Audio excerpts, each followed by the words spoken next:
welcome back to Elevated. I'm Brandy Lawson, and in this episode, we're working through what might be the trickiest part of any software implementation: getting your team excited instead of terrified when you announce we're changing our systems. I've seen some software rollouts that looked more like mutinies than improvements. The hard truth that most business owners miss: software implementation isn't a technical challenge. It's a human one. Your team isn't resisting the software, they're resisting the uncertainty, disruption, and fear of looking incompetent during the transition. And no fancy features or efficiency gains will overcome those very real emotional barriers. So, to overcome that very real hurdle to a better life through software, we're creating a team communication plan that transforms resistant team members into enthusiastic champions. Because the difference between software that gathers digital dust and software that transforms your business isn't the features. It's in how you bring your people along for the ride.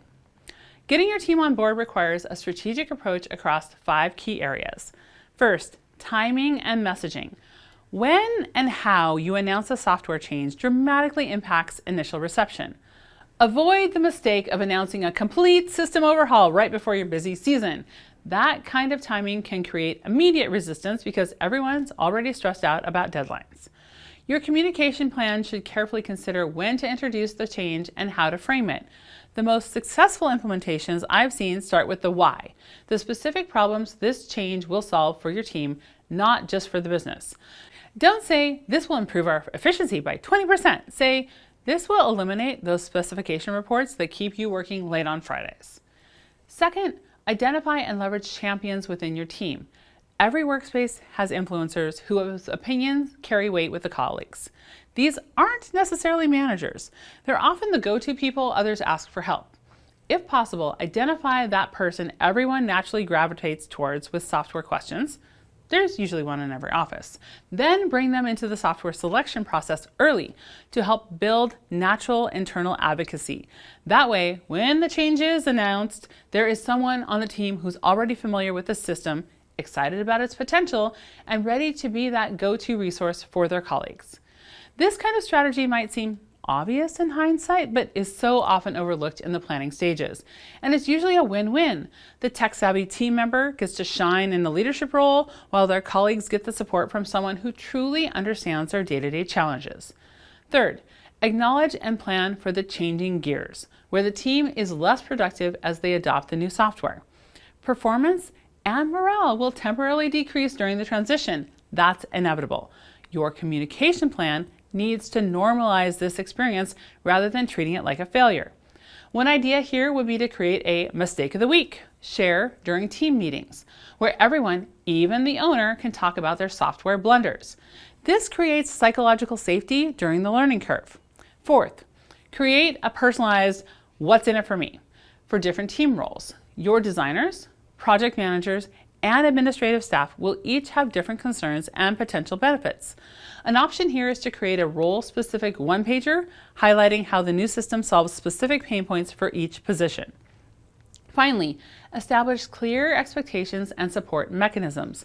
Vague directives like "start using the new system" are implementation killers. Your communication plan should outline exactly what's expected from each person, by when, and most importantly, where they can get help when they struggle.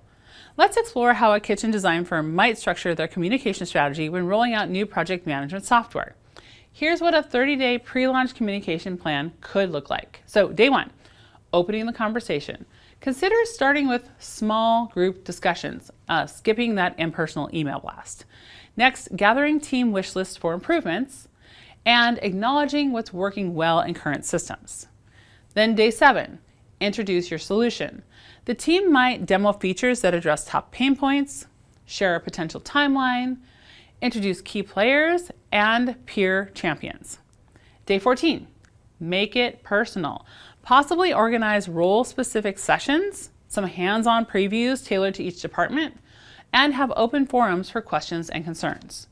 Day 21, setting learning expectations. This could include proposing training schedules, introducing potential support resources, and having honest conversations about learning curves, creating a no silly questions culture. Day 28, mapping the journey. The The outline here might include a proposed timeline for phasing out old systems, suggested adoption milestones, ideas for celebrating wins along the way, because throughout this process, maintaining an open communication channel is critical. Team adoption hinges on addressing all questions honestly, even the tough ones like, what if I struggle with the new system? With this kind of thoughtful approach, a team might not just adopt the new software, they could become enthusiastic advocates for it. Who knows, it might even become a selling point when recruiting new talent. This week, you can outline your team communication plan ahead of the next software change. Head to fieryfx.com/choose and download the worksheet. Start by answering these critical questions. Who are the key influencers on your team, regardless of title? What specific pain points does this software solve for each role? What is your plan for the inevitable implementation dip? How will you create safety for questions and mistakes? And what does success look like at 30, 60, and 90 days? Remember, your team doesn't resist change.